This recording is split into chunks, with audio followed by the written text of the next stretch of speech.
Hi everyone and welcome to Training for Life Redeemed. I'm your host Dan. I'm here with my father David Jackson and we are again bringing you some insights into the book of Matthew today. We are up to chapter 27. We're going to get halfway through 27 because things get, they're meaty, they're really intense, they've got really great things to chat about in this chapter. So Dad, chapter 27 is going to start with Judas, Judas basically feeling some remorse. We've got him basically feeling bad for himself because what he's done has led to Jesus being condemned to death. Yep. And so he goes and returns his money to the chief priest. He chucks it on the floor and they pick it all up and go and buy a block of land with the money.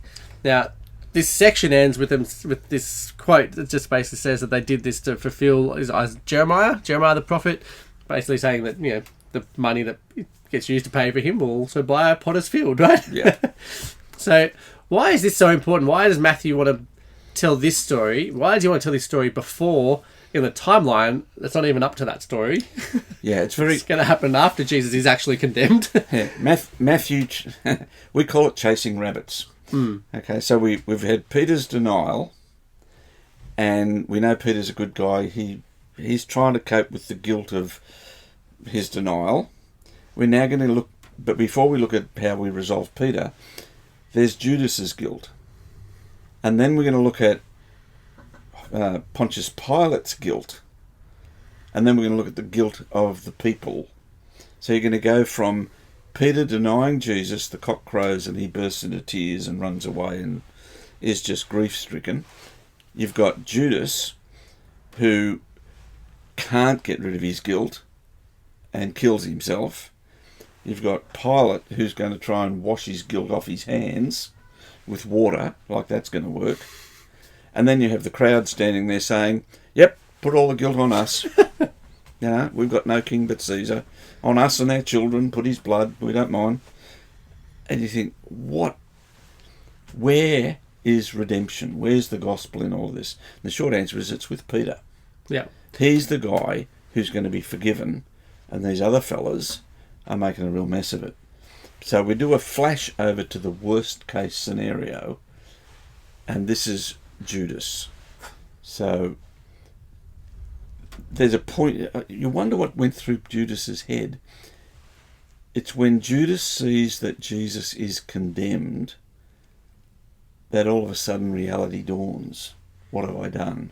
You wonder what was he expecting was going to happen. Anyway, poor old Judas. How do you get rid of that guilt? Well, you don't. Jesus already told him that it's better for you to have not been born than to be the person who betrays Christ. So he's not going to get rid of that. He commits suicide. He fulfills prophecy. He makes Jesus a prophet at the same time. The prophecy tells you that this thing has been planned. Yeah. There's a difficulty here in the text. It actually isn't a quote from Jeremiah at all. It's a quote from Zechariah. But therein is a lesson. When you go through and you check through Matthew's quotes, what Matthew does, and Mark does the same, is you combine 3 or 4 passages, because these aren't proof texts. This is a pattern of the way God does business. So in Zechariah's case, Zechariah 11:13, I think it is, here's a lesson for the church today.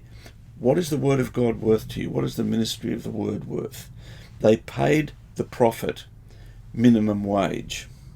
They paid him the wage you would give for an unskilled slave. And he was so offended he packed up the money in a bag and he threw it at him. Now that's Zechariah. Jeremiah went through a similar process involving money, potter's fields, and all the rest. There's a pattern there. So, because the prophet Jeremiah was rejected by the Sanhedrin of his day. So this rejection, this betrayal, all of these things are just consistent through the Old Testament. Matthew just puts the whole lot in a little package, sticks Jeremiah on the label and says... He's the more known one. He's the bigger he's the big fella. It's probably from that one, right? He never actually names any of the minor prophets that he quotes. Yeah. Only names Isaiah, Jeremiah and Daniel. So There you go. These are the big boys. But poor old, I sort of feel for Judas. He's done a really bad thing, but he didn't expect the outcome. How many of our sins do we do where you look at it and you think, that I didn't mean it? I thought it would end in this. I didn't mean it to go that far. That's the summary of what sin is. It's a fantasy that it's not going to do any damage. So anyway, he dashes off. I just love the scene where he goes to them and they say, oh no, this is blood money, we can't touch it. We can't put that in with the people's offerings, they're holy. That's where the money came from. They took the money out of the people's offerings to pay to get Jesus killed. When he brings it back, they go, oh no, that's unclean, that's on you. And Judas does a really wonderful thing. So just picture, Judas is dashed off after Jesus is condemned. That's about 6 o'clock in the morning. Jesus will be nailed up at 9. Meanwhile, you've got to remember this is all happening in Herod's house. Over there in the temple, everybody's getting ready for the morning sacrifice. The morning sacrifice is at 9. So as they're doing the morning sacrifice in the temple, they're nailing Jesus up. While they're nailing Jesus up, Judas has already had a fight with the people who won't take his money back. So he takes his little bag of money, he goes into the temple, past the altar where they're offering the morning lamb.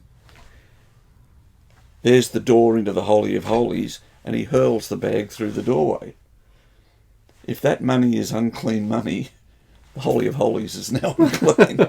He's just, in your face, fellas. Yeah. It's too unclean to put with the offerings. Let's just put it in the holy place. Yeah. And again, we have multiple witnesses as to how Judas died. At this point, nobody can put those two stories together. But we've learned from the rest of the Bible to be some humility here. God has a way of, in our pride, we think, these two things are irreconcilable. The Bible's not true. And then along will come one little piece of evidence that says, actually, that's the only way it would have worked. So we've got to wait for that evidence, I'm afraid. Yeah. Okay, so we now have the actual trial with Pilate. Yeah. So Jesus gets taken to the Romans who can actually condemn him to death. Pilate, contrary to his character, very contrary to his character, tries not to kill him. And the only real reason given is that there's a dream for his wife or something the night before, or tells him to try and stay away from this guy because he's innocent. Yeah. And I don't know what superstitions they've got that are going to motivate him to try and free Jesus, but obviously he's not willing to risk the idea of having some kind of riot or anything like that, or have reports sent back to Caesar that say that Pilate's not doing his job. He's definitely more scared of that than he is of anything that has to do with he's him more scared of Jesus. Caesar, and these guys have a habit of dobbing the governor into Caesar. And if Caesar decides the governor isn't doing his job, all sorts of horrible things happen. We know that actually, I think AD 36 or 39, they did dob him into Caesar. He and his wife went back to where they came from, and we have different reports of whether Pilate committed suicide, or he just went back to Gaul and some obscure post and nothing was ever heard of him. But he is in fear of these guys reporting him to Caesar. And that does happen. We also know that he hates Jews. Yeah. So there was another incident when they objected to the fact that he took money out of the treasury, the temple treasury, to pay for an aqueduct. So the Jews all decided that they were going to circle him when he's sitting on his judgment seat, and there'd be this huge riot and a coup. And he heard of it, so he sent the troops in civilian dress with clubs, looking like they'd joined in the riot, and they turned around and bashed hundreds of Jews to death. So he's looking for an opportunity to dong Jews on the head. He's really anti-Semitic. But then the Jews want Jesus dead, and he's looking at Jesus. He's looking at a terrorist like Barabbas, Yeah. who's not a thief, he's a bandit.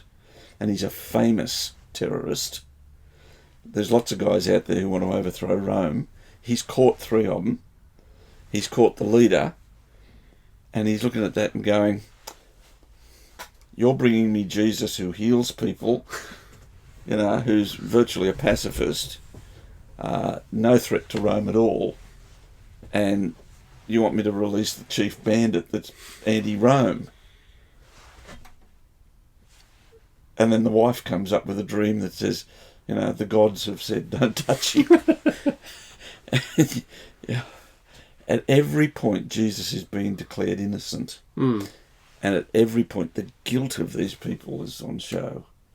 And this pathetic attempt of Pilate to wash his hands and think that that'll take care of the problem.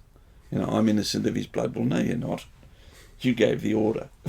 Yeah, it's the way it works. He should know that. He should know that. Chain of command. You're at the top. You're responsible. Yeah. Well, so we're going to have Jesus get handed over to be crucified, and that is where we're going to leave it for this episode. So if you would like to come and grab the show notes for this episode, please head over to trainingforliferedeemed.com/85. If you enjoyed the episode and you would like to get more, or you just want to leave us a review and give us some great comments, we would love for you to do that. We'd love to see more reviews going up there on Apple Podcasts and in Spotify. And if you would like to hit the subscribe button, come back and join us again next week. We're going to continue to look through chapter 27 and finish that off before we then head into chapter 28. All good.